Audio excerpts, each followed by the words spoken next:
ils sont en train de nous expliquer qu'ils sont devenus des opposants. Je n'y crois pas du tout. Je ne suis qu'au début de cette conférence, donc ne vous affolez pas très vite. J'ai tout un cartel d'arguments pour vous expliquer de A à Z comment je n'y crois pas du tout. Et effectivement, Blum, la rue ne tue pas. Les Camerounais ont le droit de descendre dans la rue avec pour objectif Paul Biya doit partir. C'est un droit. C'est parce qu'on est dans un état on n'est pas dans un état. Moi, je disais à l'époque, on est dans un état sauvage. C'est parce qu'on est dans un non-état, une nature sauvage, que les villageois qui tiennent le pouvoir et qui instrumentalisent la police intimident et terrorisent la population en les menaçant de leur tirer dessus, rien que parce que le peuple a décidé qu'il ne voulait plus de Paul Biya. Ce n'est pas obligé de vouloir Paul Biya, c'est pas obligé. Vous avez le droit de dire je ne veux plus Paul Biya. Vous avez le droit de dire Paul Biya doit quitter le pouvoir. Vous avez le droit de dire l'objectif de la marche si c'est que Paul Biya dégage de là. L'objectif de la marche si c'est que le Conseil constitutionnel soit dissous. L'objectif de la marche si c'est que ceux qui ont réalisé un véritable coup d'état constitutionnel, un véritable terrorisme politique, un véritable coup d'état politique, cela, l'objectif de la marche, c'est qu'il dégage de là et que le peuple qui détient seul la souveraineté absolue, que ce peuple-là récupère ce qu'on lui a volé, à savoir le droit même de présenter le candidat qu'il voulait choisir. Donc c'est un droit. Arrêtez avec, ne regardez pas les papas oiseaux, les Bruno Bidjan, les petits souffreteux qui, parce que voilà, ils font des placements de produits pour telle ou telle entreprise, sont obligés de soutenir ceux qui leur donnent à manger. N'écoutez pas cela. Ils sont obligés, c'est ça le régime de Biya. On vous affame et maintenant, comme vous avez besoin de manger, on vous fixe des conditions et vous ne pouvez pas, faire parler votre libre arbitre, sinon on vous coupe les vivres. C'est pour ça que vous les entendez défendre la bêtise. Comment nous qui sommes jeunes et qui pour certains d'entre nous avons déjà des enfants, comment nous pouvons défendre un état où dès que tu descends dans la rue, on va te tirer dessus. Et moi je ne, l'élément même qu'ils ont l'habitude de dire viens ici, on va te suivre. Ce n'est pas que ils ne sont pas d'accord avec toi, c'est que dans leur tête, on est dans un état où on canarde les gens parce que on est descendu dans la rue. C'est justement parce qu'on canarde les gens parce qu'on est descendu dans la rue qu'il faut descendre dans la rue. Sauf si on veut vivre éternellement et qu'on veut léguer à ses enfants le pays là où on ne peut pas s'exprimer librement et où, parce qu'on est descendu dans la rue, on se fait canarder. Vous faites donc comment pour défendre Paul Biya quand vous-même vous admettez que quand on descend dans la rue c'est dangereux? C'est ce qu'on appelle la dissonance cognitive. Si moi-même, biaïste, j'admets qu'en descendant dans la rue je risque de mourir, mais comment on peut me reposer la question comment je fais pour être toujours biaïste? Car je viens de confirmer qu'on n'est pas dans un pays de droit. Dans un pays de droit, tu peux descendre dans la rue. Les gilets jaunes en France. Si on était au Cameroun, certes il y a eu des accidents, il y a même eu quelques morts, 2, 3, 4, 5, mais sur une année entière de mobilisation, tous les samedis, des centaines de milliers de personnes dans toute la France. Si c'était au Cameroun, mais imaginez un peu le nombre de... Un pays entier aurait perdu la vie. C'est-à-dire, il y a eu quelques cas, justement, qui sont absolument dérisoires par rapport à la manifestation en elle-même. Et encore, c'était des manifestations non déclarées. Le but, c'était, le peuple revendiquait ses droits, revendiquait de meilleures conditions et revendiquait même la chute d'Emmanuel Macron. On ne leur tirait pas dessus. D'ailleurs, lors de la plus grande journée de mobilisation, je crois que c'était un samedi de novembre 2016, on s'est rendu compte qu'il n'y a pas eu un seul coup de feu tiré sur toute l'étendue du territoire français. Vous avez près d'1 million de gens dans les rues et il n'y a pas un seul coup de feu tiré. Au Cameroun, tu es seul dans la rue, on te dit, viens ici, marche, on te tire dessus comme on a fait à Gaëtan Gankam. Donc, vous êtes dans un état. Le Cameroun, c'est pas un état. Le Cameroun, c'est l'enfer sur terre. Le Cameroun, c'est une portion de territoire, comme j'ai dit, où vivent 30 millions d'individus et leur seul rôle, leur seule fonction, leur seule utilité, c'est d'être les proies, la viande de la horde de cannibales qui sont à Etoudi. C'est tout. Vous n'êtes pas dans un pays, oubliez ça. Le Cameroun n'est pas un pays. Dans un pays, on a des institutions qui sont respectées par ceux qui tiennent le pouvoir. Est-ce que au Cameroun, vous respectez les institutions? Absolument pas. Donc la solution c'est la rue et absolument rien d'autre. Je ne vais donc pas défendre Je ne vais donc pas défendre Isechiro Mabakari ou Bello Boba Maigari parce que de toute manière, d'une manière ou d'une autre, ça reste des biaïstes. Des biaïstes qui cherchent leur papa, ce sont des orphelins qui cherchent leur papa. Ils n'ont pas démissionné dans des conditions qui auraient permis que je confirme leur bonne foi et leur nouvelle identité d'opposant. Absolument pas. Leur manière de démissionner est trop amusante. L'un comme l'autre n'a jamais, pendant qu'ils étaient au gouvernement, vraiment mené une quelconque action concrète autonome, en dehors du cadre dicté par Paul Biya. Ils étaient les créatures de Paul Biya et c'est tout. Ils n'ont pas eu je sais pas, des sursauts d'orgueil, des coups d'éclat où on dit que voilà une action indépendante menée par Bello Bouba, voilà une action indépendante menée par Chiroma. Jamais, jamais, jamais. Au lieu de faire, par exemple, parce que je dis que leur manière de démissionner était trop drôle, au lieu de faire comme Maurice Kamto et de démissionner après la présidentielle de 2018, par exemple, c'est-à-dire pour se donner 7 ans, en attendant 2025, 7 ans de s'établir dans le pays, d'élaborer un programme politique, de se faire connaître, etc., etc. Voilà. Eux, ils ont carrément démissionné comme des renards de surface, quelques jours avant les élections. Mais vous nous prenez pour des imbéciles. Je n'aime pas les hommes politiques qui démissionnent avant les élections, qui deviennent opposants peu avant les élections. Je ne les aime pas. Je ne peux pas. Je ne peux pas. Je ne peux pas. Les pires hommes politiques à mes yeux, c'est ceux-là. Ce sont ceux qui viennent vers vous quand ils ont besoin de vous. Pour reconnaître un vrai homme politique, mesdames et messieurs, regardez si quand vous l'avez connu, c'est lui qui avait besoin de vous ou c'est vous qui avez besoin de lui. Quand vous regardez dans ces gens-là, il est clair que bon, je sais pas, lisez vous-même le tableau. Isechiro Mabakari, Bello Boba Maigari, ils sont devenus opposants à quel moment? Quand vous aviez besoin d'eux ou quand c'est eux qui avaient besoin de vous? Qu'est-ce qui se passe actuellement? Est-ce que c'est eux qui vont vous sortir du tartare ou est-ce que c'est vous qui allez les sortir du tartare? Vous regardez par exemple pour... Maurice Kamto, vous confirmez que c'est le Cameroun qui a besoin de Maurice Kamto et non l'inverse. Maurice Kamto peut aller s'installer aux Pays-Bas et il peut aller là-bas travailler directement auprès de ses camarades de la Cour internationale de justice. D'ailleurs, même il y a ses collègues qui lui demandent que mais qu'est-ce que tu fous dans les choses d'un soupçon de pays comme le Cameroun? C'est-à-dire, en fait, c'est même pas un soupçon de pays, c'est un non-pays après ce qui s'est passé au Conseil constitutionnel. Maurice Kamto peut aller s'installer aux Maldives, Maurice Kamto peut aller s'installer en Normandie, comme Léopold Sédar Senghor, quand il parlait de la douce Normandie. Voilà, mais bon, je vais lire le comment. Il y a un traître chez les modos. Ah bon? Un traître chez les modos. Comment ça? Pour l'instant, ça va. Alors, débarrassez-moi de Gestan 207 qui dit bande de bandits. Je crois qu'il s'adresse à nous. Vos commentaires doivent être clairs, sinon voilà. Il y a Gestan 007. Je vais encore augmenter le nombre de modos, hein, parce que vous dormez. Hein. Vous avez encore des biaistes qui s'agitent comme ça en faisant ce qu'ils sont en train de faire. Donc voilà. Comment dire? Pour la prochaine fois, Bloom, là c'est déjà lancé, je lancerai sur Facebook la prochaine fois. Donc, qu'est-ce que j'étais en train de dire? Donc, voilà, j'ai dit, Maurice Kamto peut s'installer aux Bahamas, peut s'installer comme Léopold Sédar Senghor, le président sénégalais de l'époque, dans ce qu'il appelait la douce Normandie. Il peut aller là-bas, il vous oublie. Il en a les moyens. C'est le Cameroun, en fait, qui va reculer de 50 ans en arrière, politiquement parlant, en perdant un homme comme lui. Donc, c'est de ça qu'il s'agit. Les hommes politiques sont ceux dont vous avez besoin et non ceux qui ont besoin de vous. Ça, écrivez ça. Les hommes politiques, c'est ceux qui ont, c'est ceux dont vous avez besoin et non ceux qui ont besoin de vous. Faites donc l'exercice. Je vous laisse 3 secondes. Est-ce que vous sentez en vous-même, c'est-à-dire quand vous rentrez en vous-même dans votre fort intérieur, est-ce que vous sentez en vous-même que vous avez besoin de Chiroma Bakari? Je vous laisse quelques secondes.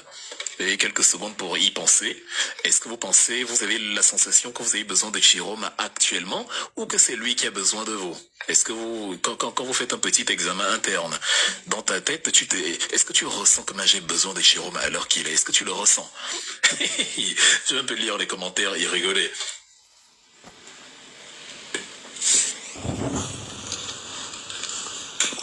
Ben voilà, c'est-à-dire c'est clair comme du cristal de quartz. C'est Chiroma Bakari qui a besoin de vous. C'est pas l'inverse. C'est à ça donc qu'on reconnaît un homme politique. Si vous êtes quand je dis ici, on va penser, on va penser par nous-mêmes. C'est tout cet examen-là qui m'a fait dire à mon président, franchement, moi là, actuellement, je ne suis pas dedans. Je ne peux pas soutenir un homme politique qui a besoin de moi, alors que quand moi j'avais besoin de lui, il était aux abonnés absents. Donc voilà, vous venez de faire l'exercice, c'est bon. On peut même à ce niveau clore la conférence. Donc voilà, il fait de la même chose avec Bello Maigari. Vous allez confirmer. Vous allez confirmer que c'est exactement la même chose. C'est l'exercice là que j'ai fait et qui m'a poussé à contacter le président il y a 3 jours et à lui dire, boss, même si c'est toi, non, je vais sauf que vous regardez soutenir vos candidats là. Je ne vais jamais gaspiller un gramme, un atome de mon énergie à soutenir ces gens-là. Donc voilà.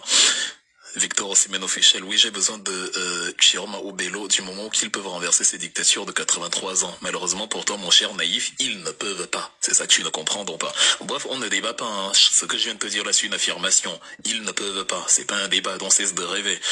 Ils ne peuvent pas. Dis amen et on continue. Ils ne peuvent pas. N'espère pas. On n'ayant rien à espérer. Ils ne peuvent pas. Donc voilà, s'ils pouvaient, oui, mais ils ne peuvent pas. Et je suis en train de vous donner les ingrédients un par un. Pourquoi ils ne peuvent pas et pourquoi ça ne vaut pas la peine d'espérer. Je vous fais d'ailleurs une confidence, sans trop de détails. Même aujourd'hui, j'ai reparlé avec notre cher président, l'homme le plus intelligent, le plus génial, le plus sage de toute l'histoire du Cameroun. Et c'est aussi une information religieuse que je viens de donner, parce qu'ici, c'est la secte, c'est les témoins de Jéhovah, dont on a toujours raison quand on dit quelque chose. Donc, nous, voilà, je lui ai réitéré ce que j'avais déjà dit il y a 4 jours, que monsieur le président, les jours passés se ressemblent, juste pour vous réaffirmer que je suis absolument fermé dans ce que je dis et que rien ne bougera. Donc pour moi, la Wilfried et Kanga, n'espérez pas. Donc voilà. Il n'y a aucune chance que cette coalition en peau de manioc aboutisse. Il n'y a aucune chance que Atangna Clément tire le nom de quelqu'un d'autre que Paul Biya en octobre. Il n'y a aucune chance, je dis bien aucune. Si vous avez du temps à perdre, allez-y. Mais c'est-à-dire, ça ne fonctionnera pas. Ça ne fonctionnera absolument pas. Ça ne fonctionnera absolument pas dans ce prisme-là. Sortez donc de la maladie du mot d'ordre, la fameuse mot d'ordrite dont parle la charmante Marlise, et pensez par vous-même. Parce que si vous ne pensez pas, vous ne vivez pas. Donc voilà, c'est-à-dire vous connaissez bien ce que nous disait René Descartes dans le fameux discours de la méthode, cogito ergo sum. D'ailleurs, c'est intéressant, le discours de la méthode a été publié le 8 juin 1637. Le 8 juin ne vous rappelle rien? Pardon, c'est le jour où MK est revenu de Paris, où il y a la grande mobilisation, la grande émulation, qui vous a d'ailleurs donné d'autres éléments supplémentaires, à savoir ce régime-ci n'est pas prêt à la pluralité d'opinions. Tu arrives dans ton pays à Douala, on t'empêche, on te bloque, on t'empêche de faire ta rencontre, c'est dans ton propre siège, on t'empêche, on te muselle, donc, voilà, c'est aussi simple que ça, c'est-à-dire à partir de là tu vois que on n'est pas dans un état de droit et avec le Conseil constitutionnel on n'est pas dans un état tout court. C'était le 8 juin et Maurice Kamto qui vient donc au Cameroun le 8 juin pour justement s'installer définitivement jusqu'à la présidentielle vous dit qu'il faut penser l'urgence de la pensée. Le 8 juin 1637, René Descartes aussi publie l'un des livres les plus célèbres de tous les temps, le discours de la méthode, où il dit vivre c'est penser, je pense dont je suis, cogito ergo sum. Donc voilà.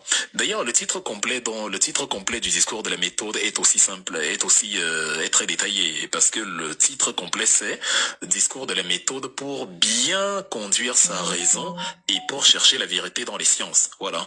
Discours de la méthode pour bien conduire sa raison et chercher la vérité dans les sciences. Vous voyez, pour savoir quel sera le mot d'ordre de MK, vous devez vous-même appliquer ce discours, appliquer cette méthode-là. La méthode consiste à penser, à élaborer à travers justement les éléments scientifiques qui sont à votre disposition une conclusion rationnelle. Est-ce que en voyant tout ce qu'il y a là, c'est rationnel de soutenir Chiroma et Bello Bouba? Est-ce que vraiment ça en vaut la peine? C'est ça l'intérêt du discours de la méthode. Donc peut-être les gens oublient, c'est tout un, c'est un long titre. Autrefois les titres étaient longs, c'était pas un petit truc, voilà. Discours de la méthode pour bien conduire sa raison et chercher la vérité dans les sciences. La vérité dans les sciences, pas dans les rêves ou dans la supposition, dans la religion ou je ne sais quoi. Donc voilà. Bon, payeur de facture, le BAP ne fait pas la philosophie, font un leader. Je vais te bloquer moi-même. Je sais pas si mes modérateurs dorment. Vous allez faire jouer tous vos limogés, ils vont remplacer par d'autres. Hein. C'est-à-dire, on ne veut pas de nuances ici. Celui qui pense autre chose, celui qui ne veut pas subir la dictature made in Wilfried Ekanga, qu'il aille ouvrir un panel où il explique le contraire de ce que je dis. Ici, mesdames et messieurs, j'ai toujours raison. Peut-être que ce n'est pas clair depuis. Je ne suis plus à l'étape où je débat avec vous. Quand on a essayé de débattre avec vous, vous nous avez dit que même quand on a raison, on a tort. Donc maintenant, on ne vous convainc plus. On impose la raison. Tu vois, Momo, toi qui m'appelles souvent dans les panels des billettistes, des camgangs et consorts, faut leur dire qu'ils vont rester là-bas. On ne débat pas avec eux. Si quelqu'un m'invite, il y a 500 personnes qui m'écoutent. Si quelqu'un veut que j'intervienne sur son panel, je vous l'ai dit déjà, il va faire descendre tout le monde le temps que je parle. Comme ça, je parle seul, comme dans une secte, comme dans une religion, comme un gourou. Maintenant, je vous dis, on accepte tous les termes. Tous les termes. Parce que quand on les refusait, ils nous les collaient toujours au cordon, on les accepte. Pour que j'intervienne sur le panel de quelqu'un, il enlève tous les biaïstes, comme ça j'interviens, je fais mon homélie, mon évangile, et mes dires ne sont susceptibles d'aucun recours, d'aucune contestation. Dès que j'ai fini, je pars. Maintenant, il peut faire ce qu'il veut, mais je n'accepte plus la moindre contradiction. J'ai raison sur toute la ligne. Si j'ai en face de moi quelqu'un qui, alors que Yebga avoue qu'il a piraté le site et qu'il doit aller en prison, quelqu'un m'amène quand même le même Yebga et me dit que Yebga est président du Manidem au point d'invalider ma candidature alors que c'est moi qui reçois les subventions en tant que président du parti. Si quelqu'un arrive jusque là à me dire que j'ai tort alors que j'ai raison à ce point, c'est que je n'ai plus la moindre énergie, la moindre seconde à lui accorder dans un quelconque débat. J'ai raison face aux biaïstes. On a tous raison face aux biaïstes. Si vous y croyez encore, si vous pensez encore les convaincre, si vous pensez que vous avez donné l'argument d'enfer qui va faire que, ah non, là il a compris, il est bloqué, ah non, c'est une perte de temps. Déjà, il nous l'avait montré. Sur TikTok, ils avaient déjà l'attitude du président du Conseil constitutionnel. Chaque fois qu'on leur expliquait il y a un truc, ils repartaient dans un autre panel, dire exactement la même chose, alors qu'on venait de déconstruire et qu'on les avait copieusement humiliés. Vous-même, vous me disiez à maintes reprises, Wilfried, tu perds même ton temps. Celui-ci, il a fini comme il a fini là, il va revenir, il va aller sur un autre panel dire la même chose. Attends, Clément a fait ça. On lui a tout montré, il a dit c'est non fondé. On lui dit que Yebga lui-même a fait l'aveu, il a piraté le site. Il dit que c'est non fondé. On lui dit que, mais attends, je reçois les allocations du ministère de l'Intérieur, les fonds alloués aux partis politiques, dont c'est moi le président, il dit c'est non fondé. On lui présente la lettre que Elekam lui-même a écrit à Anissé et Kane en disant c'est toi le président, il nous dit c'est non fondé, mais vous êtes malade. À quel moment vous allez encore espérer convaincre ces gens-là? C'est quelqu'un, mais tu te lèves, tu es un garçon, tu lui montres ton appareil génital, tu as même un gros engin, il fait 400 centimètres de long, mais il te dit que tu es une fille quand même. C'est-à-dire, c'est à ce niveau-là. Tu peux leur montrer la preuve ultime de la vérité. Ils te disent que ce n'est pas ça. Dans ces conditions, nous sommes entrés nous aussi dans la religion. Celui qui n'est pas d'accord, qui pense que non, Wilfried, l'élection peut qu'il aille écrire ailleurs. La solution, c'est dans la rue. Le plus tôt vous habituez à cela, le mieux vous vous sentirez. Si vous avez du temps à perdre, allez le perdre ailleurs qu'ici. Donc, que cela soit clair une bonne fois pour toutes. Le discours de la méthode dont c'est celui-là. Pensez par vous-même avec les éléments scientifiques qu'il y a autour de nous et élaborez une conclusion rationnelle. N'attendez pas le mot d'ordre comme des petits vampires, comme des petits zombies dont le cerveau est allé en grève. Le mot d'ordre, c'est votre propre déduction. Quand vous voyez là ce qui se passe autour de vous, qu'est-ce qu'il y a à faire? Imaginez que votre enfant vous demandait, papa, on fait quoi maintenant? Est-ce que vous attendriez Maurice Kamto pour savoir La voie à suivre, certainement pas. Vous n'attendriez pas Maurice Kamto pour adopter une conduite précise par rapport à la chose à faire. Donc, quand René Descartes dit donc discours de la méthode pour bien conduire sa raison et chercher la vérité dans les sciences, il vous invite justement à conduire votre raison. Pour conduire sa raison, il ne faut pas éteindre son cerveau et attendre qu'un leader nous parle. Et je vous le dis en tant que l'un des conseillers de MK.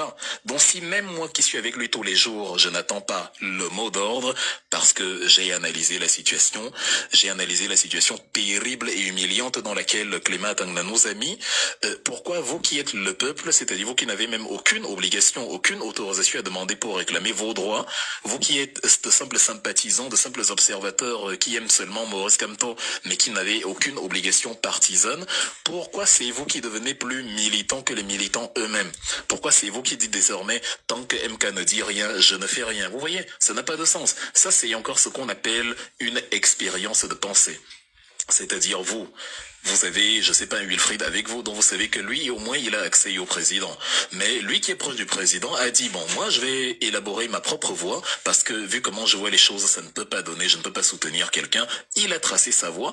Vous êtes là à côté, vous ne courez même, moi je cours le risque qu'on peut me dire, mais Wilfried, tu trahis la discipline du parti ou ce genre de choses. Vous, par contre, n'êtes soumis à aucune discipline du parti. Donc vous avez une marge de manœuvre supérieure à la mienne. Vous avez une latitude supérieure à la mienne de dire, nous on va décider de revendiquer nos droits selon nos propres méthodes. Il n'est donc pas rationnel que ce soit vous qui soyez accrochés maladivement à justement une hypothétique directive qui émanerait de Maurice Kamto avant de commencer à faire quoi que ce soit. C'est la fameuse mot d'ordre dont parlait mon ami Marlise. L'inflammation du mot d'ordre. Comment dire? Le culte de l'injonction, le culte du guide, le culte de la directive, le culte de la marche à suivre, comme si on était dans, je sais pas, une sorte de matrice, une sorte de laboratoire où votre cerveau se trouve dans le QG du MRC. L'urgence de la pensée, les gars. Pensez, décryptez vous-même l'actualité, déduisez vous-même ce qu'il y a lieu de faire. Est-ce que tu penses vraiment que coaliser avec les deux opposants, si les deux néo-opposants là, ferait tomber bien? Voilà la question que tu dois te poser à toi-même.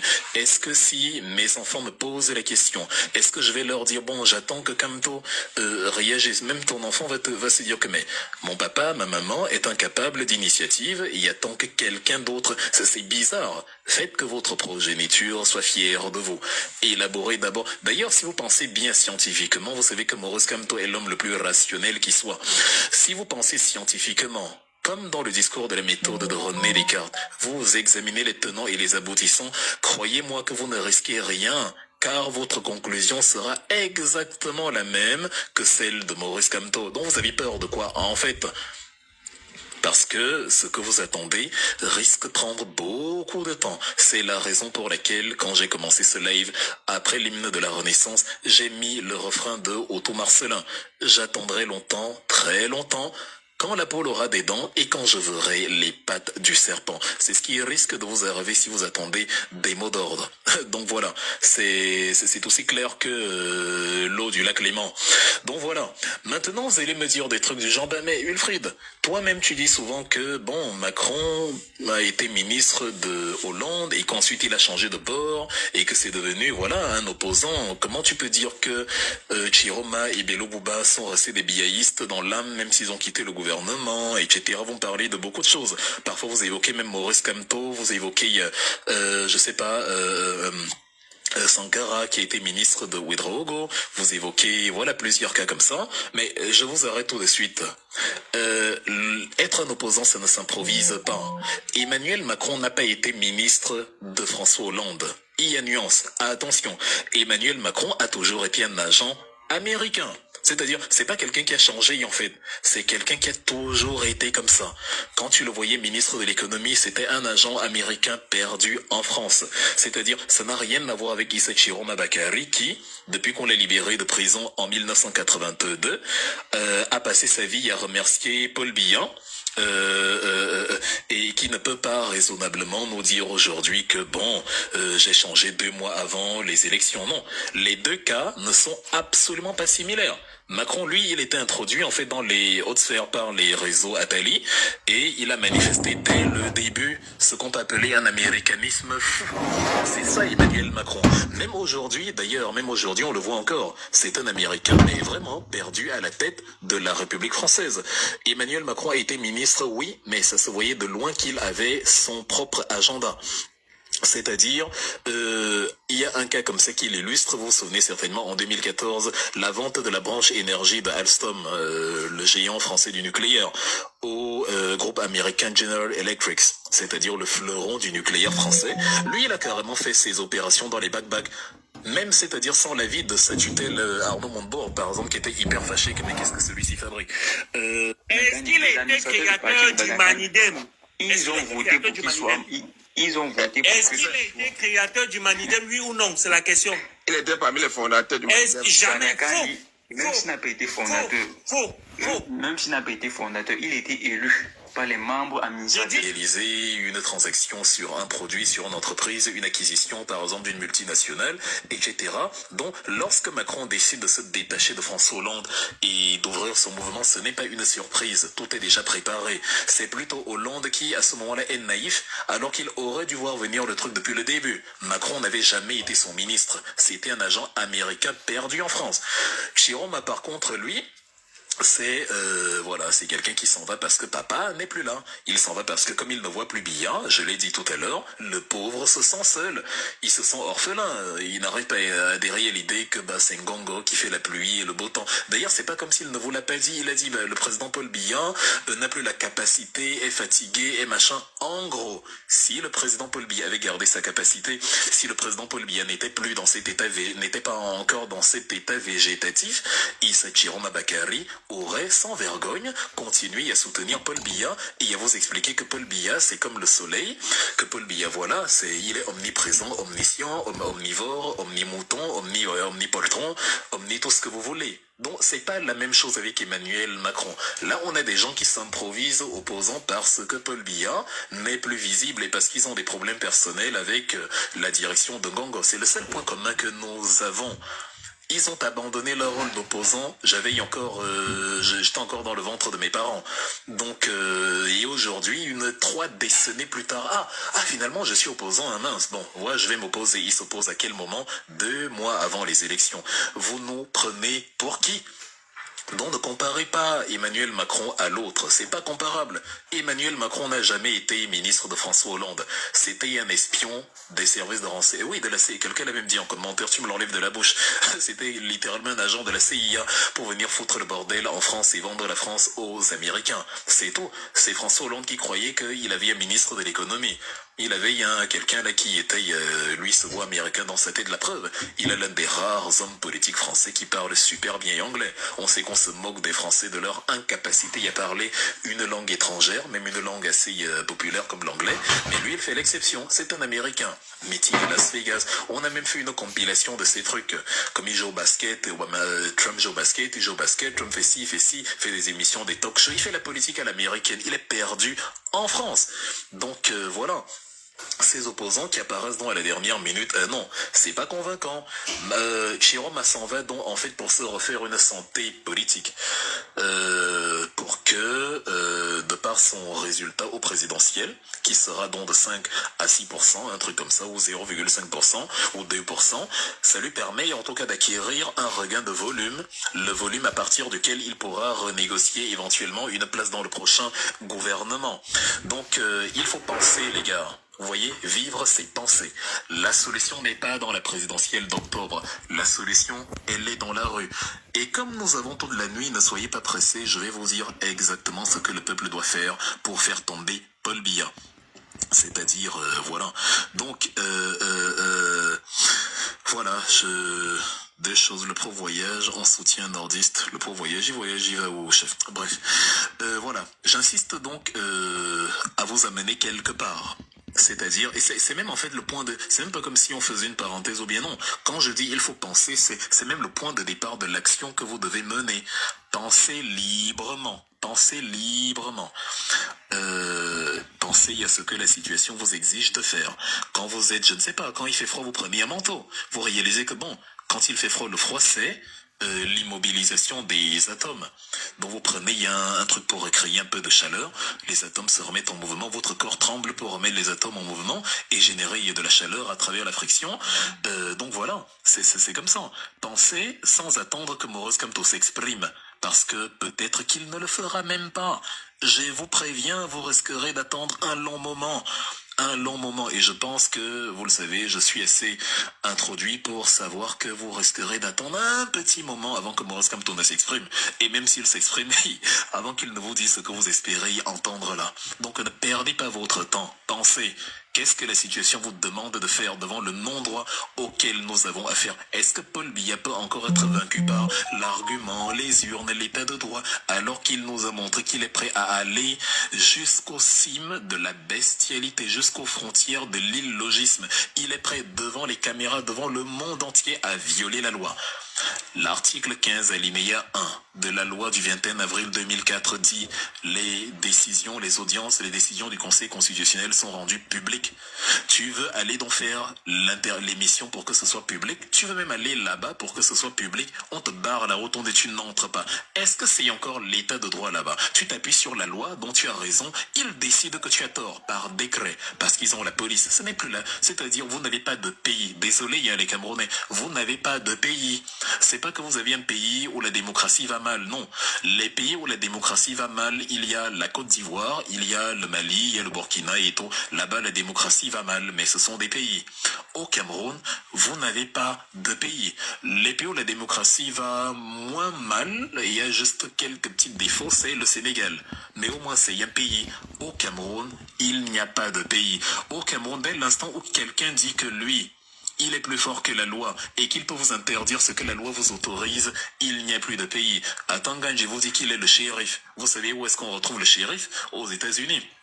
C'est dans le Far West, dans les zones abandonnées, les forêts où les loups pourchassent les humains. On dit que le shérif a décelé, le shérif a envoyé ses rangers là-bas. On a découvert des traces d'animaux et tout. Probablement, la fille a été dévorée, la fille qu'on vient de retrouver a été dévorée par un animal. Donc c'est tout. C'est-à-dire, c'est tout. Voilà le Cameroun. Je suis le shérif. Le shérif d'un pays, c'est la loi. C'est la loi qui dicte ce qu'il faut faire. Les ministres et consorts, ministres, c'est quelqu'un qui est inférieur à toi. C'est quelqu'un qui est chargé de t'obéir. C'est quelqu'un qui est à ton service. C'est un serviteur. À partir du moment où le ministre vous dit je suis le shérif et que c'est moi qui fais la loi, la pluie et le beau temps, vous n'avez pas de pays. Soit vous récupérez votre pays, soit vous restez sur ce territoire-là que vous appelez pays sans aucune raison. Je ne sais pas pourquoi vous appelez ça pays et vous subissez la dictature pour les 50 ans qui viennent. C'est tout. Donc voilà. Cogito ergo sum, René Descartes. Je pense, dont je suis. Discours de la méthode. Et je vous ai donné le titre complet du livre tout à l'heure, c'est-à-dire Discours de la méthode pour bien conduire sa raison et chercher la vérité dans les sciences. Donc il faut toujours prendre le titre là dans sa longueur parce que c'est important. Discours de la méthode pour bien conduire sa raison et chercher la vérité dans les sciences. Pourquoi on parle même de ce livre? Je vous rappelle que c'est un livre qui aurait dû... en fait, c'était pas un livre à proprement parler, c'était une introduction que René Descartes voulait faire à une grosse œuvre philosophique, une œuvre beaucoup plus dense. Mais tellement le livre a été couronné de succès, tellement il est devenu célèbre parce que, le contenu est profond. Quelqu'un vous dit pensez, allumez vos cerveaux, pensez par vous-même, élaborez scientifiquement une analyse rationnelle de la situation qui vous entoure et prenez les décisions qui s'imposent. Les gens qui, à l'époque des dogmes, ils tournent en 1600 quand même, c'est le 17e siècle, les gens croient encore que la Terre tourne, que le Soleil tourne autour de la Terre et ce genre de bêtises. Donc, à un moment donné, Descartes essaie de pousser la réflexion face à tout le monde, l'Église, face à énormément de dogmes de l'époque. Et le livre, voilà, ça fait tache d'huile où les gens disent « Wow, ça c'est intéressant ». Donc, ça finit par être un livre à part. Or, c'est une introduction.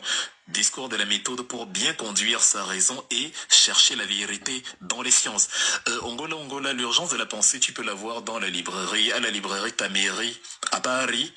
Je crois que même en ligne, ils ont une plateforme en ligne sur tameri.org ou je ne sais pas. En tout cas, tape l'urgence de la pensée sur Google, tu peux la voir. Ou alors tu peux aller, si tu es en France, tu peux aller, ils ont des locaux à Paris. Je sais pas trop bien les arrondissements et tout. Tu peux aller te le procurer là-bas. Donc voilà, si tu veux mon livre à moi, tu peux l'obtenir sur Amazon. Donc quand on vous disait d'acheter, c'est comme ça que vous êtes, quand on vous dit d'acheter nos livres pour comprendre la politique, mon livre est toujours disponible. Tu dois t'impliquer, vous le prenez sur Amazon, vous allez comprendre énormément de choses. Vous le prenez si vous voulez d'ailleurs avec signature en le commandant chez moi et vous allez comprendre énormément de choses parmi ce que je suis en train de vous expliquer ici. Donc, vivre ses pensées. Donc voilà, exactement. Les gens font toujours des choses et attendent des résultats différents. Maintenant, il faut penser, il faut opérer autrement. Donc le livre de Descartes a eu dans cette notoriété, cette renommée là parce que il cassait les codes. Parce que les gens, dont les contemporains de René Descartes, ont été transportés en quelque sorte.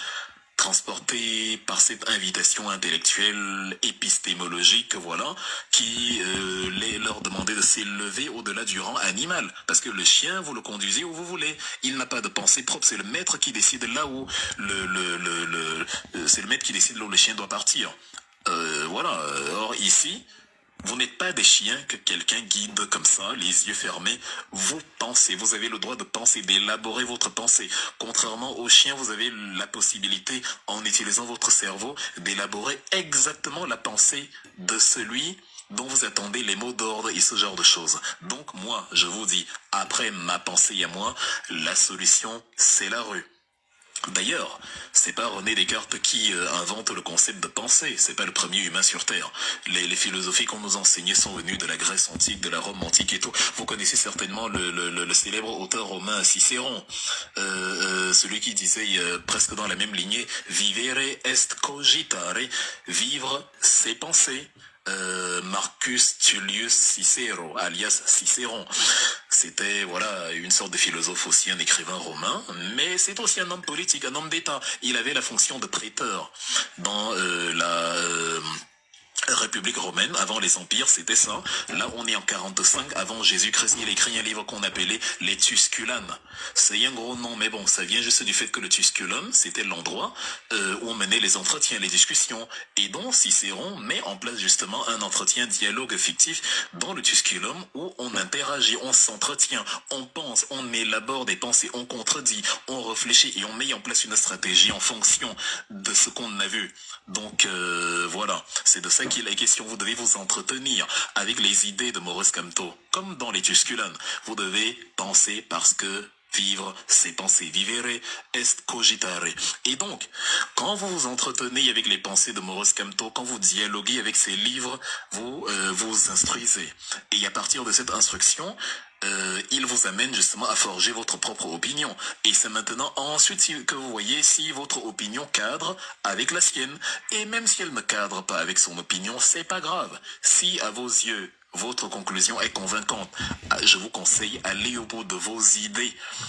Parce que je ne suis pas sûr que si Maurice Kamto vous demande d'aller braquer une banque ou de prendre en otage des femmes enceintes, je ne suis pas sûr que vous allez le faire. Je m'occupe.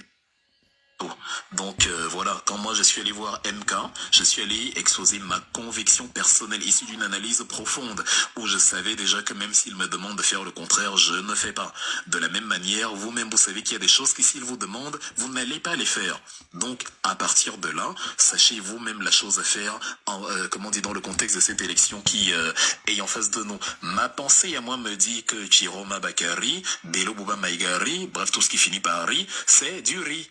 Eh oui, c'est de la poudre de perlimpinpin. Ne perdez pas votre temps. Bello Bouba Maïgari, c'est du riz. Chiroma Bakari, c'est du riz. Donc soit vous mangez du riz, soit vous mangez de la rationalité.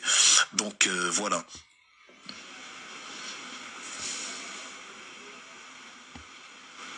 Qu'est-ce que celui-ci dit Tierson? L'objectif initial était le changement avec le prof MK. Maintenant, l'objectif, c'est chute du régime. Bref. Salut, qu'est-ce voilà, donc oui, c'est du riz tout simplement. Je le dis donc tout en sachant, tout ce que je dis là c'est en connaissance de cause, parce qu'il faut pas que quelqu'un me dise mais tu parles comme ça de Chiroma a fait des sorties qui défendaient le MRC et tout. Je le dis en connaissance de cause, je le dis en sachant que Chiroma a fait des sorties où il s'insurgeait par exemple contre l'élimination de Maurice Kamto. Mais si vous pensez qu'il suffit que tu fasses une sortie comme ça pour tout faire oublier, non mais c'est que vous êtes naïf. Vous savez comment les pervers narcissiques fonctionnent, non? C'est-à-dire il était avec une femme, il était avec une femme, je sais pas, il faisait des bonga parties, il a, comment dire, il a fait subir les pires misères à la femme pendant des années et tout. Et après, voilà, la femme dit, bon, je m'en vais, c'est fini, là, c'est le point de non. Il a fait 400 enfants dehors, il a torturé, la femme, il l'a tabassé tous les jours, il a fait énormément de mal. Il arrive, bon, elle s'en va, il revient, il dit une belle parole, ah, vraiment, je t'aime. Dans sa tête, ça doit suffire, hein. Comme il a dit je t'aime, comme il a dit 2-3 belles paroles, ça va. Elle retourne vers lui. C'est ce que vous êtes en train d'essayer de nous faire ici. Comme Chiroma Bakary a dit 3 petites paroles sur Maurice Kamto. Kamto doit oublier. Merci pour les cadeaux, chef. Voilà au moins un encouragement réel. Maurice Kamto doit oublier et voilà, on doit oublier, on doit se dire que comme Chiroma a dit ça, il devient quelqu'un d'exceptionnel, quelqu'un de très bien. Donc si Elie Lobé se lève demain et qu'il dit Kamto c'est un bon gars, ça va. On oublie qu'il a dit je hais Kamto, on oublie qu'il a comparé les Bamileke à l'époque de l'obscurantisme dans les années 1600, la même époque que j'évoquais tout à l'heure quand je parlais du livre de Descartes, où on sortait de l'obscurantisme, où il fallait élever la pensée et ce genre de choses. Ah non, ce serait trop facile. Jamais de la vie. Faut le laisser tomber, faut oublier. Donc voilà, je le dis en connaissance de cause. Je le dis en sachant que oui, il a fait des sorties pour nous soutenir. Mais je dis que c'est du riz. La candidature de Chiroma, de Bello Boba Maïgari pour les élections à venir, c'est du riz. C'est de la poudre de perlimpinpin. Ils ne gagneront pas la présidentielle d'octobre. Ils n'arriveront même pas au stade où on peut contester les élections. La solution, c'est la rue. Vous ne pouvez pas vous cacher, vous ne pouvez pas vous embérober. La solution, c'est la rue. Point final. En Allemagne, chez nous, là, on dit Schlusspunkt aus und Ende. Fin, terminé, conclusion, point final. Donc voilà, je vous répète que tout ça, tout ce que Chiroma et autres disaient, voilà, comment dire, ça s'est limité simplement à récolter un peu de la sympathie. C'est aussi un calcul politique. On fait une sortie et comme ça on se souvient que, ah bon, il a quand même fait une sortie et comme il a fait une sortie, bon, protégeons-la et protégeons-le. Non, ça ne marche pas. On est un peu trop aguerri politiquement comme ça. Mais élu des ancêtres, vous le laissez écrire, mais vous plaisantez un peu ou quoi? Vous, c'est-à-dire, si mes modérateurs ne sont pas élus des ancêtres, on te répond, on te dit rien, blocage immédiat.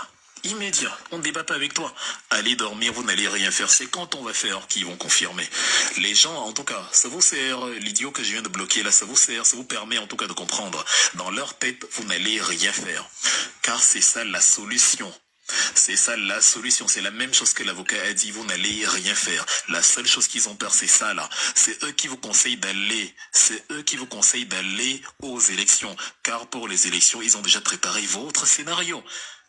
Par contre, ce qui ne figure pas dans leur plan, c'est la mobilisation populaire, le renversement par la rue. Donc c'est ce qu'il faut faire. Dis-moi, qu'est-ce que tu es modératrice ici, non, ou pas, puisque tu es là, est-ce que je peux avoir besoin de toi, s'il te plaît? Il faut que quand un biaïste apparaît... alors, attends, tu es modératrice, non? Ou, si. Comment vous laissez ces idiots-là agir comme ils agissent, là? C'est-à-dire, restez vigilants. Ne leur laissez pas une seule seau. Les biaïstes n'ont pas de droit ici. Ici, c'est l'église. Ici, on ne débat pas avec eux. C'est-à-dire, dès qu'il y a un commentaire tendancieux, il est effacé, il est supprimé. On ne débat pas. On débat quoi avec ça? On débat quoi avec ça, là? Donc, voilà. Sinon, je vais ajouter les modos, hein, parce que j'arrive encore à voir certaines personnes et voilà. Pourquoi on me dit que j'ai un modo infiltré? Comment vous savez que j'ai un modo infiltré? Vous le voyez comment? Infiltré, il fait quoi? C'est-à-dire il laisse les ou alors il débloque les gens que j'ai bloqués. En tout cas, rassurez-vous, si j'ai un modo infiltré, je m'en rendrai compte assez vite. Bon, déjà, ça m'étonnerait, mais je suis assez vigilant pour m'en rendre compte. Donc, voilà, il supprime les gens. Il supprime tes gens. S'il supprime, comment ça c'est qu'il y a encore tout ce monde-ci? C'est pas grave, si j'ai un modo infiltré, je saurai qui c'est et je me débarrasserai de tous les modérateurs pour recommencer il y a 0. Mais bon, je ne pense pas, je n'ai pas eu l'impression que... Je ne vois pas de message où les gens me disent que bon, on a supprimé tel, on a supprimé tel. Je ne vois pas, donc... Voilà, et en tout cas, on continue d'abord. Non, pour l'instant, ça a l'air d'aller. On continue, on ne doit pas perdre le rythme. Non, je crois que pour l'instant, ça va. Donc, qu'est-ce que j'étais en train de dire? Voilà. l'urgence de la pensée. Ok, nous sommes 519, continuez de partager la conférence. Vous voyez pourquoi j'aime souvent commencer après de longues introductions, parce que à un moment donné, on devient nombreux et c'est un peu dommage pour ceux qui nous retrouvent parce qu'ils n'ont pas pu profiter de beaucoup de choses au début. Il n'y a aucun modérateur infiltré. Ils ne sont pas contents parce qu'on bloque systématiquement, mais ils ont oublié que tous les modérateurs, je les connais. Donc non, le bloquer systématiquement, c'est le mot d'ordre que j'ai donné. C'est ça qui les surprend. Nous sommes ici au Cameroun. C'est la République de Paul Biya. C'est-à-dire, on ne pardonne personne. Il n'y a pas de liberté d'opinion, de liberté d'expression, d'avis contradictoires, de débat, il n'y a rien. C'est le Conseil constitutionnel.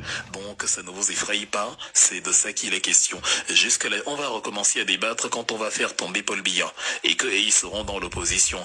En attendant, on ne débat pas. Si vous voulez débattre, c'est votre problème, mais pas ici. Et moi, je ne débattrai plus. Si vous voulez m'inviter sur un panel TikTok, dites déjà au propriétaire du panel de faire descendre tout le monde, parce que Saint Wilfrid arrive pour justement déverser l'homélie du très très très Nouveau Testament. Parce qu'après le Nouveau Testament, il y a le très Nouveau Testament, et c'est le mien. Donc, c'est ça là. Donc, je dis bon ça, en sachant que Chiroma et consorts nous ont rendu hommage, nous ont rendu hommage, nous ont défendu, mais les calculs politiques là, ça ne me dit rien du tout. C'est un peu comme... Voilà, dans les fables de La Fontaine, allez lire aussi, comment ça s'appelle, Les animaux malades de la peste de Jean de La Fontaine, je crois en 1678, là où vous retrouvez la fable du corbeau et du renard. Là-bas dedans, le renard dit au corbeau, mon ami, tout flatteur vit aux dépens de celui qui l'écoute. Je t'ai flatté un peu, tu as ouvert ton bec alors qu'il y avait un fromage dedans, le fromage est descendu, moi j'ai ramassé, et voilà. Donc c'est un peu ça. C'est un peu comme, ça rappelle, est-ce que ça ne vous rappelle pas cette envie bizarre d'aller au Sénégal à quelques jours des élections, une manière de montrer que oui, on est opposant, on rend hommage aux ancêtres, on rend hommage à Amadou Ahidjo, on rend hommage à l'ancien président. Chiroma aurait pu y aller voir Amadou Ahidjo quand il était au gouvernement, il aurait pu y aller chaque année, il en avait la possibilité. Il attend les élections pour aller là-bas, c'est trop amusant. Cabral Libi nous a sorti le même coup. On était le 20 septembre 2018, donc quelques semaines avant les élections d'octobre. Lui aussi s'est rendu au Sénégal quelques jours avant les élections. C'est-à-dire les Camerounais et l'humour. Et vous pensez que quelqu'un va tomber dedans? La solution, c'est la rue. Ne nous perdez plus le temps avec vos élections ou je ne sais quoi là. Ils ne vont rien faire du tout. Des gens font du poltronisme sous vos yeux. Vous les imaginez en opposants politiques sérieux qui peuvent renverser Paul Biya? Tout le monde, même Hiram Niodi est allé voir Amadou Ahidjo. C'est sérieux vous-même est-ce que c'est quand vous-même vous regardez ça? C'est sérieux? Ça passe dans vos têtes? Tout le monde maintenant se lève et il va voir Amadou Ahidjo. Quelqu'un dit en commentaire que oui, viens faire la rue avec nous. Affiche, dégage. C'est bien, il y a un plaisir à bloquer ces gens. Oh mon Dieu. C'est-à-dire, c'est comme quand le policier attrape Longuet pour le torturer. Nous-mêmes, on va vous torturer ici. On va vous bastonner de la même manière. C'est que dès que quelqu'un sort sa tête, c'est ce plaisir de jeter son corps sans débat, sans lui laisser même le temps de réagir, de réaliser qu'on a même lu son comment. Oh là là, c'est trop jouissif. Mais vraiment, les modérateurs, vous êtes un peu trop lents. Soyez rapides. Dès que ça paraît, vous enlevez. Il vient faire la rue avec nous. On ne te répond pas. On te bloque. On te bloque sans autre forme de procès et on avance. Donc je disais que Cabral Libi s'est aussi rendu au Sénégal quelques jours avant les présidentielles de 2018. C'est la mode. Le candidat qui est beau est aussi allé voir Amadou Ahidjo. Moi, Amadou Ahidjo, quelqu'un arrive encore là-bas, j'ai dégage de la rentre au Cameroun, vous êtes malade. Depuis que je suis ici, vous n'avez jamais revendiqué qu'on rapatrie ma tombe. Mais quand les élections approchent, vous venez, je vous ai dit tout à l'heure, et c'est important pour ceux qui viennent de nous retrouver, qui peut-être n'ont pas reçu l'information, un homme politique, mesdames et messieurs, c'est quelqu'un qui vient vers vous quand il n'a pas besoin de vous, quand c'est vous qui avez besoin de lui, et non quand lui, il a besoin de vous. C'est ça, un vrai homme politique. Au Cameroun, les hommes politiques, c'est carrément des gens qui apparaissent quand c'est eux qui ont besoin de vous. Ils ont besoin de vos voix, ils ont besoin de votre soutien, ils ont besoin de votre coalition, de vos... que vous battiez campagne pour eux, et là, ils apparaissent. Amadou Ahidjo était toujours au Sénégal, non, pendant toutes les années, depuis 1992 que Chiroma est au gouvernement.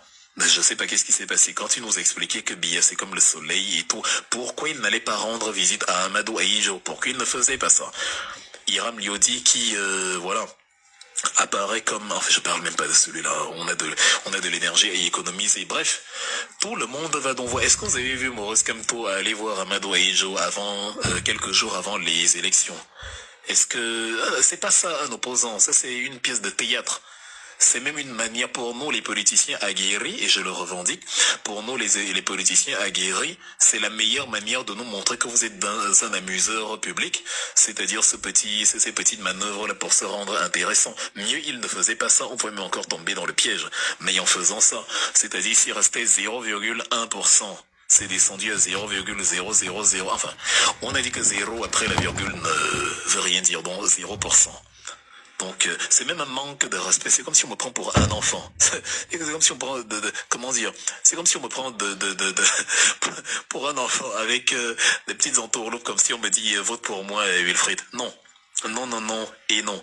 Et Cabral a fait la même chose. Bon, je n'ai pas besoin de commenter le dossier Cabral-Libye. Je sais je sais ce que vous pensez du dossier Cabral-Libye. Je sais que si vous commencez à écrire en commentaire sur ce chapitre, ça va être très amusant. Donc, passons. En tout cas, les vrais hommes politiques, mesdames et messieurs, ce sont ceux qui sont là quand vous avez besoin d'eux, et ceux-là sont rares. Ils ont ce que je peux même appeler un avènement séculaire, c'est-à-dire que cela apparaît tous les siècles, et une fois par siècle, ou tous les demi-siècles. Ce sont des individus séculaires. Au XXe siècle, on a eu les Oumyobé, les Ernest Ouangé, les Félix Fournier. Au siècle suivant, on a les Maurice Kamto et consorts. Profitons de Maurice Kamto actuellement. Le Cameroun a besoin de lui, ce n'est pas lui qui a besoin du Cameroun. Et si vous décryptez sa pensée, vous saurez quoi faire. Maurice Kamto ne vous dira pas quoi faire. N'attendez pas, ou du moins vous attendrez longtemps. Vous avez le non-droit, vous avez des criminels, des barbouzes qui vivent au milieu de vous. Vous avez le chemin bloqué par la voie des urnes. Vous avez l'impossibilité de jouir de vos droits. La solution, c'est la rue. Il n'y a pas d'autre solution. C'est la rue hier, aujourd'hui, demain, pour toujours. La solution, c'est la rue. J'ai regardé le clip vidéo de Chiroma Bakary. J'ai vu là-dedans, il a mis les tortures de Longuet. J'ai vu là-dedans, il a mis les images de Martinez. Bon, soit dit en passant, quand torture Longuet, il est au gouvernement, hein. Vous qui nous demandez donc allez-y avec lui, vous avez fait tout un procès à Kamto en disant que Kamto, quand on blessait les gens en 2008, il est au gouvernement. Bon, Kamto a quand même quitté le gouvernement pour être un opposant et créer un programme politique après les présidentielles, pas avant. Il a pris 6 ans pour mettre sur pied un programme de gouvernance, et la 7e année, il a battu campagne. Chiroma, lui, il était donc au gouvernement aussi quand on torturait Longuet et consorts. Même quand on a publié la vidéo en 2019, l'année dernière, il n'a pas dénoncé, il n'a pas parlé, il n'a rien dit. Et lui, il devient opposant peu avant les élections. C'est pas sérieux. Il a donc mis la vidéo de Longuet, c'est très intéressant. Il a mis aussi la vidéo de, comment ça s'appelle, Martinez Zogo, quand ses amis qui se prennent pour les nouveaux maîtres du monde, c'est-à-dire le général sans couronne Amogo Belinga, avec ses amis de la DGRE et du gouvernement qui ont charcuté Martinez Zogo. Chiroma était au gouvernement quand son successeur, monsieur Emmanuel Sadi, disait que oui, mais pendant que nous on cherchait le cadavre de Martinez, et que Sadi nous disait que oui, mais au demeurant, les journalistes ont respecté la déontologie journalistique et blablabla, et que nous on posait les questions que mais le type, si, qu'est-ce que tu essayes de nous dire? Que Martinez Zogo, qu'on n'arrive pas à trouver depuis 5 jours, il est quelque part dans les Sisongo, ou bien c'est comment? Et on a effectivement 2 jours plus tard retrouvé Martinez Zogo dans les Sisongo, charcuté comme un morceau de chevreuil. Donc Chiroma était, voilà, il était motus et bouche cousue, et au lieu même de faire comme MK et de quitter du gouvernement bien avant, quand ces choses se sont passées, non, il a attendu 2 mois avant la présidentielle pour nous expliquer qu'il est l'homme de la situation et qu'il faut voter pour lui et qu'il faut faire la coalition de l'opposition. Vous êtes malade.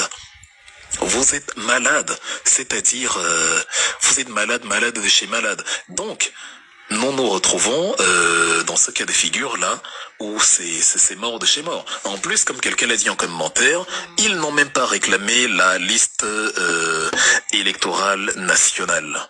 Ils n'ont pas réclamé la liste électorale nationale, ils n'ont pas réclamé la préparation à une élection en bonne et due forme. Donc voilà, j'aime ta lucidité, cher frère. Tu as dit que Maurice Kamto a annoncer le remboursement des frais, ça veut tout dire. Quand on dit aux gens de penser, quand on dit aux gens de réfléchir, voilà quelqu'un qui réfléchit dollar.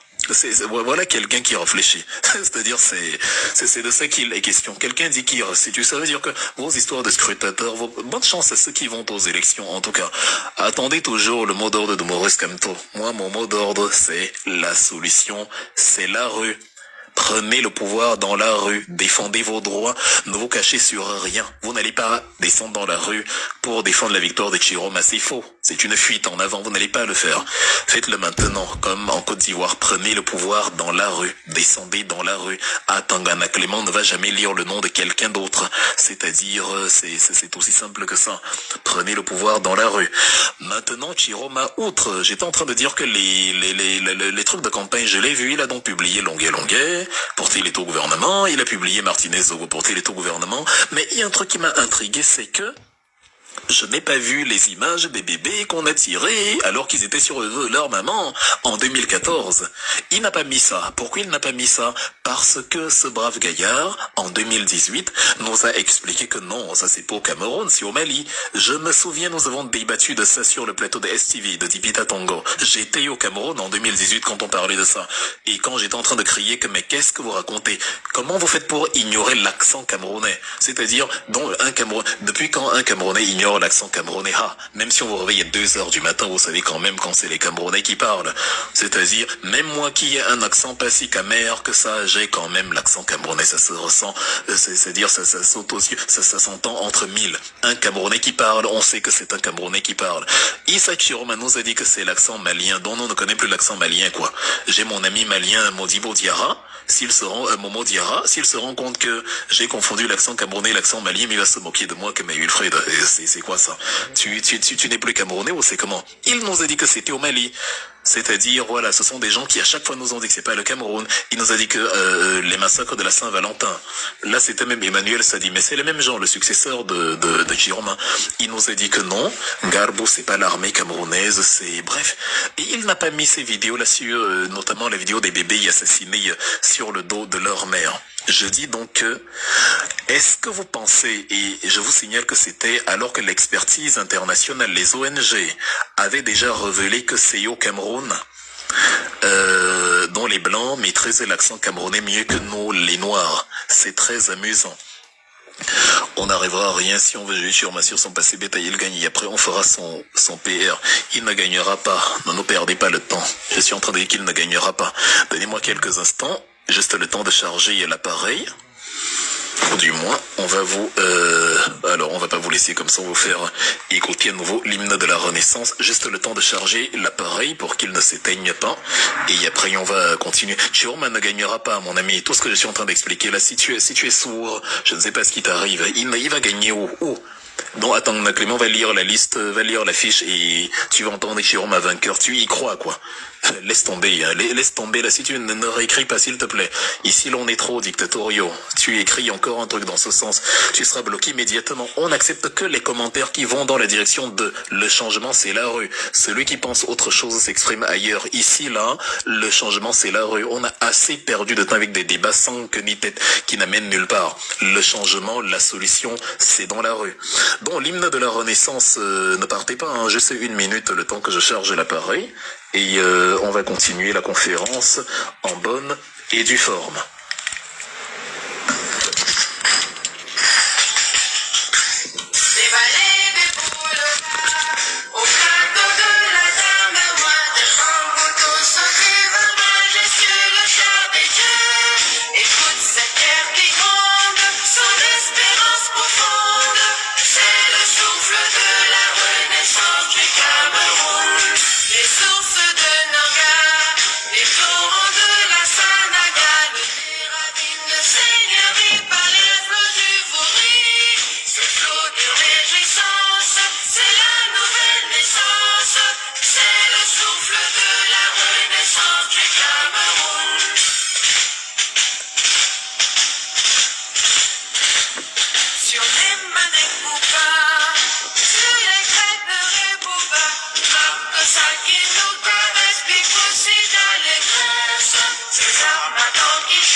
Ok, merci d'avoir attendu. Parfois, sérieusement, mesdames et messieurs, on a envie de vous demander si on vous a fait ça au village.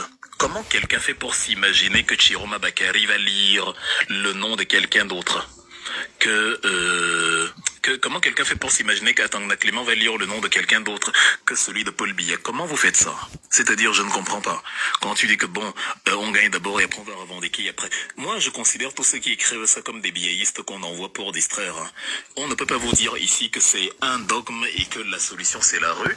Vous venez encore essayer de semer le doute dans l'esprit des gens. Nous, on a déjà acté. Ce que vous devez comprendre, c'est que nous ici, je ne suis pas en train de vous dire que j'hésite, que peut-être la solution c'est la rue. Je viens avec mon affirmation et je vous dis que c'est irréversible. Je vous dis que j'ai dit à Maurice Kamto lui-même que même si lui il pense autre chose et que il va donner une consigne de vote ou je ne sais quoi, moi mon verdict est bloqué, l'élection là ne va rien donner et que je ne vais pas soutenir une campagne envers un candidat. Vous venez ici, vous nous apportez encore vos nuances. Les nuances ici sont illégales, c'est-à-dire absolument illégales. Clément ne va jamais lire le nom de quelqu'un d'autre que Paul Biya. Jamais, jamais, jamais, jamais. Le plus tôt vous vous habituez avec ça, le mieux c'est. Et dans le clip de Chiroma dont vous espérez actuellement en parlant de son passé, je ne suis pas en train de parler de son passé. Je suis en train de parler de son présent. Il devait donc, mais c'est lui qui a mis Martinez au non, sinon qu'il ne mette dans rien, c'est aussi le passé, Martinez. Longuet aussi, les tortures datent de 2019, dont il fallait aussi qu'il mette les bébés sur le dos de leur mère et qu'il s'excuse devant la République d'avoir commis le crime, la bourde qu'il a commise en disant expressément que c'est au Mali alors qu'il savait que c'est au Cameroun que cela s'est produit. J'avais fait l'émission avec un militant du RDPC. Pendant la pause, il a reconnu il a reconnu l'honnêteté de Di Wilfried. C'est nos gars qui ont fait ça. Nos gars, c'est-à-dire c'est les soldats de l'armée camerounaise. Je ne dis pas que tous les soldats de l'armée ont ce comportement, mais c'est parmi les brebis galeuses, les idiots, les cannibales, les barbares, qu'il y a dans l'armée camerounaise et qui pensent que comme ils ont une arme, ils peuvent tout se permettre. Il m'a dit c'est nos gars qui ont fait ça. Donc si lui, simple militant du RDPC, savait déjà ça, à quel moment il sait que Chiroma Bakary, lui, il n'est pas au courant de cela.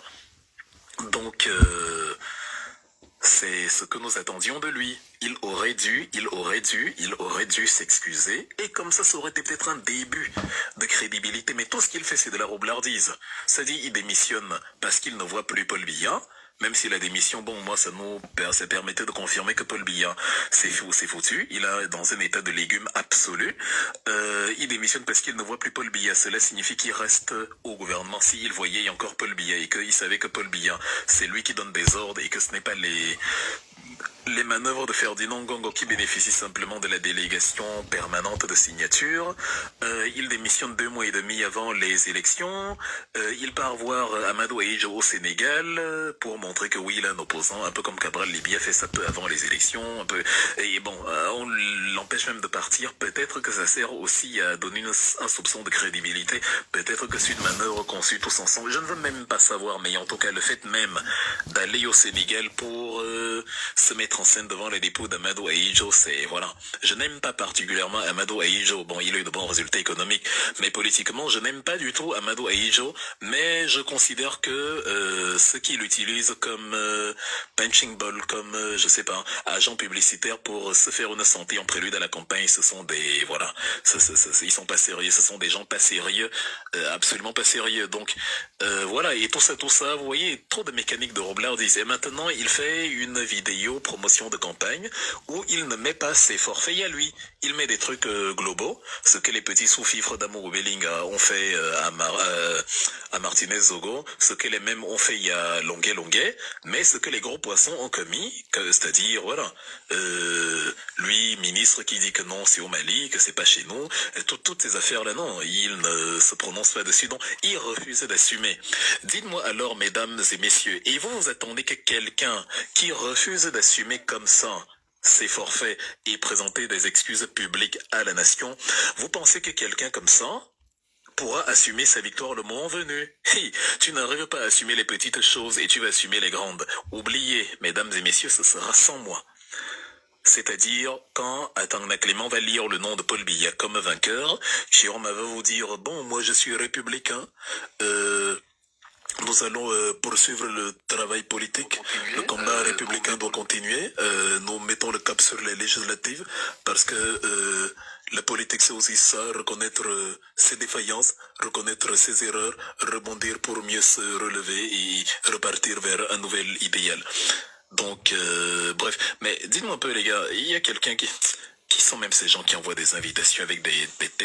Il y a quelqu'un qui fait comme Chiroma ici. Il m'a envoyé une invitation avec un visage de fille mignonne, les coréennes. Si au moins tu avais pris une femme noire, les femmes noires sont les plus jolies de la terre. Tu prends une coréenne, est-ce que je t'ai dit que j'aimais les coréennes? Va en Corée si t'aimes les coréennes. C'est pas pour ça que je vais prendre ton invitation. C'est-à-dire, je sais pas en quelle langue il faut parler aux gens. N'envoyez pas d'invitation. Vous devriez plutôt envoyer de quoi sécuriser, protéger la conférence et nous protéger des trolls. C'est peut-être même les trolls là justement en commentaire. Donc, bref, Monsieur Chiroma Bakari va nous expliquer que, ouais, lui, il est, voilà, on met le cap sur la suite. Il est républicain et donc, voilà. Nous mettons le cap sur les législatives. Le président Paul Biya, il finira par partir, mais pour l'instant, voilà, l'FSNC ressort grandi de cette élection. Nous n'avons pas gagné, mais nous faisons meilleur résultat par rapport au scrutin des soutiens à Paul Biya. En fait, ça ne va aller nulle part.